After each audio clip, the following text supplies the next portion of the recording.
This is Algebra Lesson 7-1, Solving Systems of Equations by Graphing.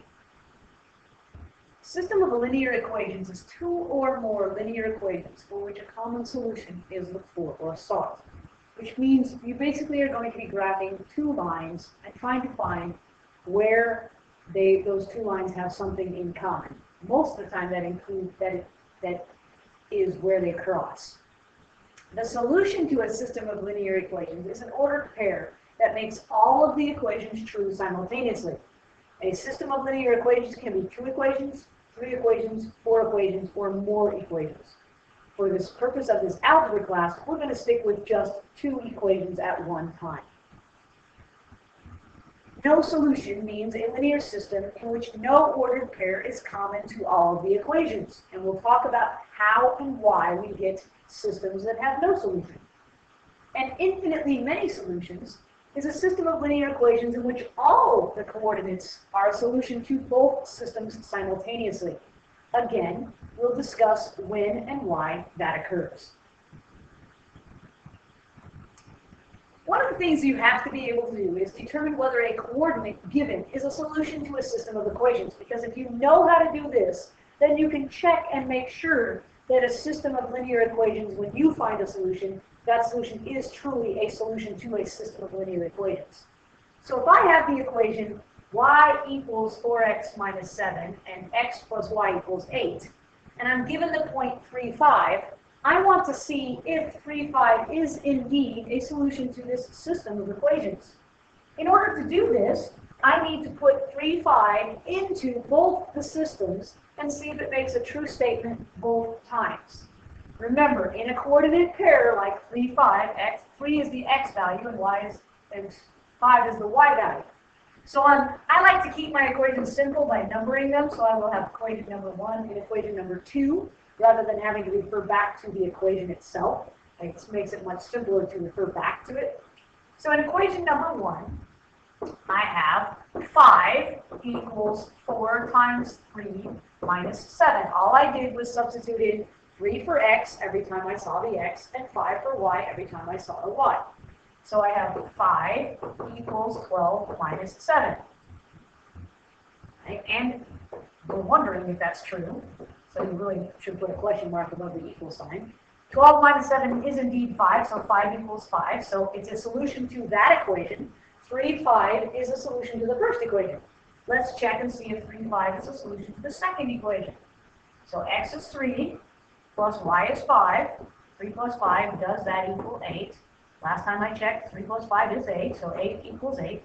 So yes, in this case, 3, 5 is a solution to this system of linear equations because it solves both equations simultaneously. It makes y equals 4x minus 7 a true statement, and it makes x plus y equals 8 a true statement at the same time. Let's look at problem number 2. Again, we're going to do the same thing. Again, I will number my equations, 1 and 2. In my first equation, I have 2 times negative 2 minus 1, and that's supposed to equal negative 5. So we're wondering if it does. 2 times negative 2 is negative 4. Negative 4 minus 1 is indeed negative 5. So it works for that system. Excuse me, for that equation. Let's check it in the second equation. I have 3 times negative 2 plus 2 times 1 equals 3. So this is 6 plus 2 to negative 6 plus 2. Does that equal 3? Well, last time I checked, negative 6 plus 2 is negative 4, which does not equal 3. So negative 2, 1 is not a solution to this system of equations. It is a solution to the first equation, but it is not a solution to the second equation. It has to be a solution to both equations at the same time in order for it to be a solution to the system. So in this particular case, it is not a solution to the system of equations. Now, another way you can solve a system of equations is by graphing.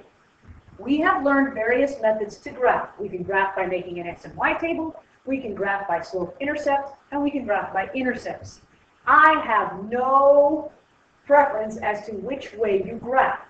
Find what works for you, stick with it, and work it well.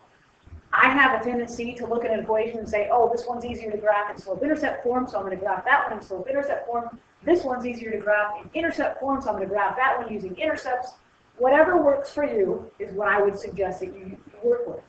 Here we have our equation. To solve by graphing, we need to graph both equations and figure out if they have a common solution. So here we are. I'm going to label these equation number 1 and equation number 2. Y plus 2x equals 5. I can write that into y equals form. Y will equal negative 2x plus 5 because I had to move the positive 2 to the other side, so I made it negative. So now it's in slope-intercept form. So I can graph this really nicely. Remember, you should use a ruler. If you do not use a ruler on this lesson, you will find it very, very difficult to be accurate, and your answers will be wrong. You must use graph paper. So y equals negative 2x plus 5. So I will go up 5, 1, 2, 3, 4, 5. My slope is down 2 over 1, down 2, right 1, down 2, right 1, down 2, right 1. And I will do the best to draw the straightest line humanly possible, which I do not do very well without a ruler. So we look at this slope.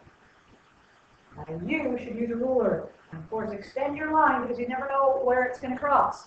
This is equation number 1. Since I labeled it equation 1 up here, I can label equation 1 here. I no longer have to write the entire equation next to the line because it takes up so much space. It might move into another equation.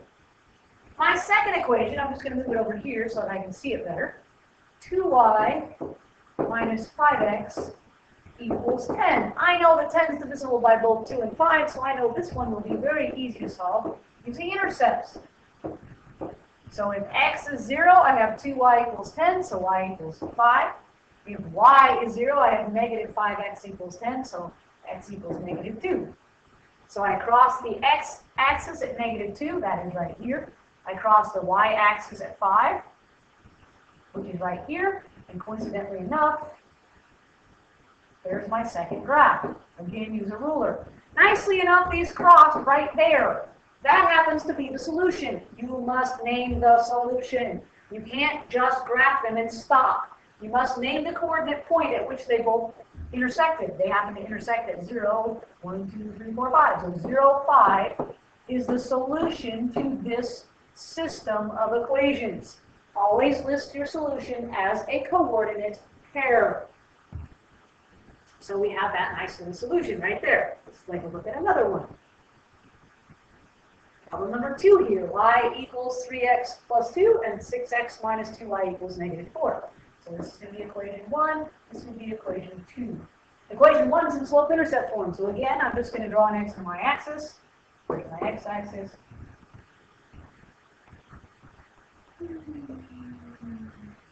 There's my y-axis. My y-intercept is 2, so it crosses the y-axis at 2. My slope is positive 3, so up 3, right 1. Oops, that was up 2. That is why we use pencil. Up 3, 1, 2, 3 over 1 goes there. Up 3 over 1. And again, draw your line with a ruler. I don't have that luxury here because it messes up my graph, so I might have to work on that a little.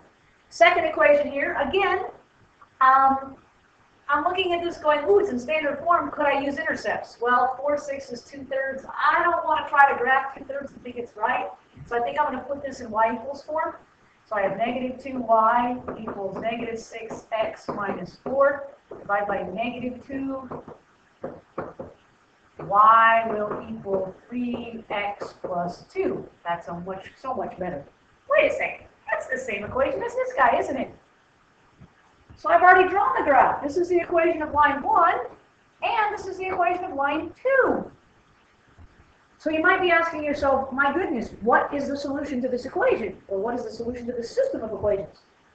The solution is any point that lies on this lovely line right here. Any point is a solution, because basically what we have is one line landing right on top of the other line. The lines are what we call coincidental. They coincide. Since the lines coincide, okay, that means we have infinitely many solutions. And you can't just write infinitely many solutions. We have to write infinitely many solutions. Many solutions. And you have to name the line. And we can label either one of them. y equals 3x plus 2, which means any point that lands on the line y equals 3x plus 2 is a solution to this particular system of equations. Okay. Let's take a look at a third example. Let's say we have negative 2x plus 4y equals 12 and negative 1/2 x plus y equals negative 3. I still have two equations, equation 1 and equation 2. Equation 1, negative 2x plus 4y equals 12. I know 12 is divisible by 2 and 4, so I'm going to do that by using intercepts. If x is 0, I have 4y equals 12. 12 divided by 4 is 3. If y is 0, I have negative 2x equals 12. 12 divided by negative 2 is negative 6. So I have those 2 points. So I will draw my x and y axis again. There's my x and y axis. I'm going to graph the point. My x-intercept is at negative 6. 1, 2, 3, 4, 5, 6. There's my x-intercept. My y-intercept is at 3. 1, 2, 3. Here's my y-intercept. I'll do my best to draw a nice straight line, and boy did I miss. That is equation number 1. Okay, not so good. Let's look at equation number 2. Close to y equals 1, so I just need to move this to the other side in order to be y equals 1. So y is going to equal positive 1/2 x minus 3. Okay, so crosses the y-axis at negative 3. 1, 2, 3, right here. The slope is up 1 to the right 2. So up 1 to the right 2. If I draw this line, to the best of my ability, it's closer, this is equation number 2. If I would have used a ruler, let's see if I can make my line a little bit better here. I'll see what I can do here. I'll use red. Okay, there's that line, closer. Okay. And that line. You'll notice these lines are what? They look parallel, don't they? They actually are parallel. And parallel lines, what will happen with them? They will never cross. Parallel lines never cross. Since parallel lines never cross, and these two lines are parallel, they are not going to cross. The solution to this is there is no solution.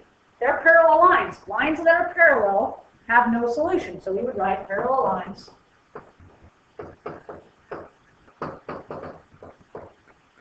No solution.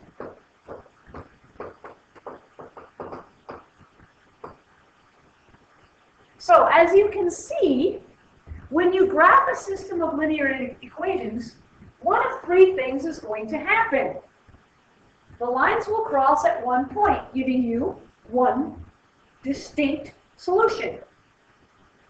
The lines will be parallel, giving you no solution, or the lines will coincide. They will be on the same line, same graph, which will give you infinitely many solutions.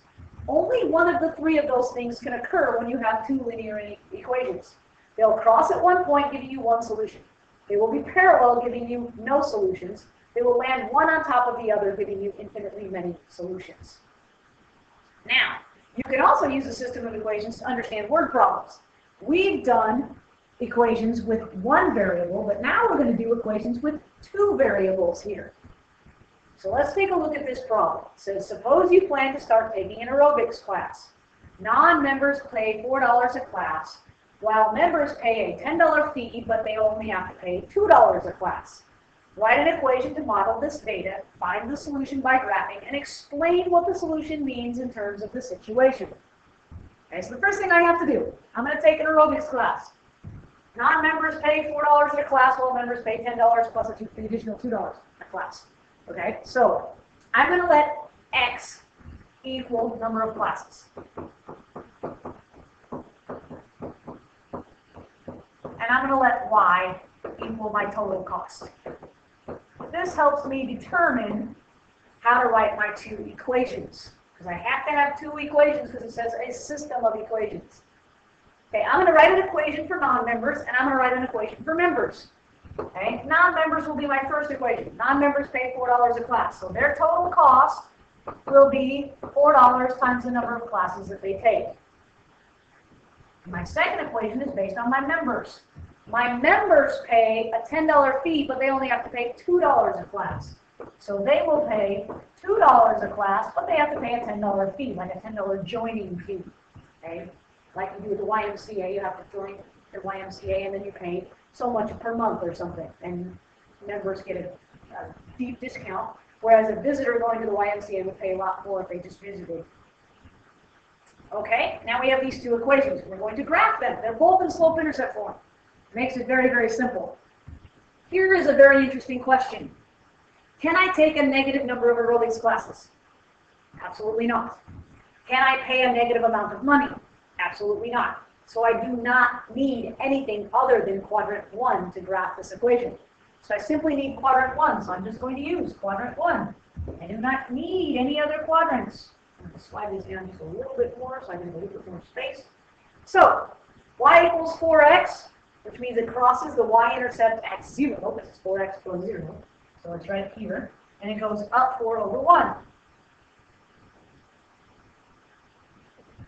Okay, so here's this equation. This is equation number 1. Equation number 2 says y equals 2x plus 10. So I have to go up 10. 1, 2, 3, 4, 5, 6, 7, 8, 9, 10. And the slope is up 2 over 1. Up 2 over 1, up 2 over 1. Okay, and it's going to eventually cross. Okay, right now it's not crossing on my graph. So what I'm going to do, I'm going to change my graph then. Because I know it's not going to cross on my graph. It's going to cross somewhere up here, which is not going to do me any good.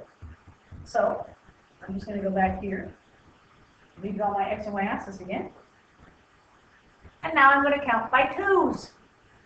If you count by anything other than 1's on a graph, you need to tell me. So 2, 4, 6, 2, 4, 6. Now I've told everybody. So my first equation is y equals 4x, so it still stays at 0. Now I go up 4 and over 1. So that would be up 4 over 1 is halfway. Up 4 over 1, there we go, it's full. Up 4 to 4 over, up 4 to 4. Okay, so there's my points for this one. And I missed again anyway. Closer. That's equation number 1. Equation number 2, I have to go up to 10. 2, 4, 6, 8, 10. Here's that. My slope is up 2 over 1. So up 2 over 1. 1 is only halfway across. Up 2 over 1. Up 2 over 1. Up 2 over 1. Up 2 over, and eventually they will cross. And if I had a ruler and I could make this neat and tidy, I would see that they actually cross.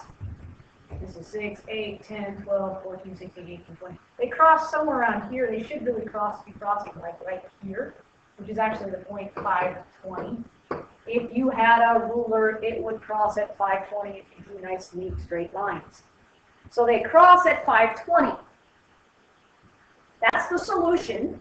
But we need to explain what this solution means, because it says explain what the solution means in terms of the situation.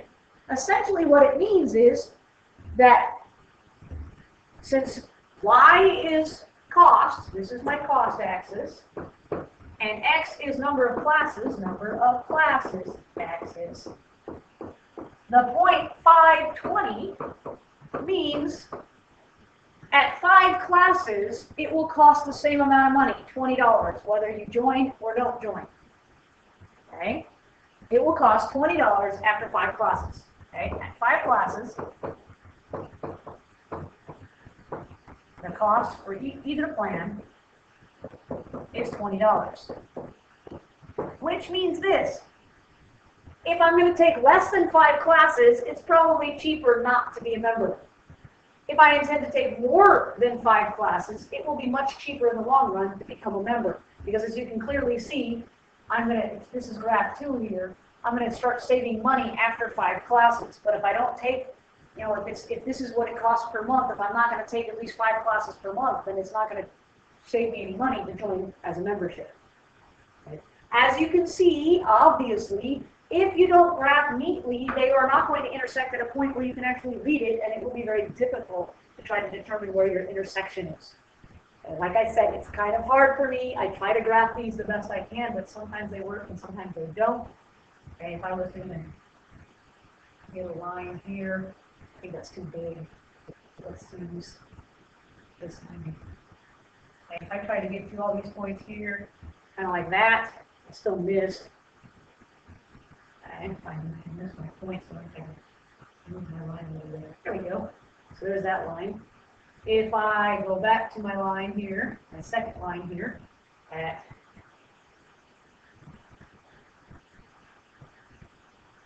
okay, I missed that one too. It's really hard to do without a ruler.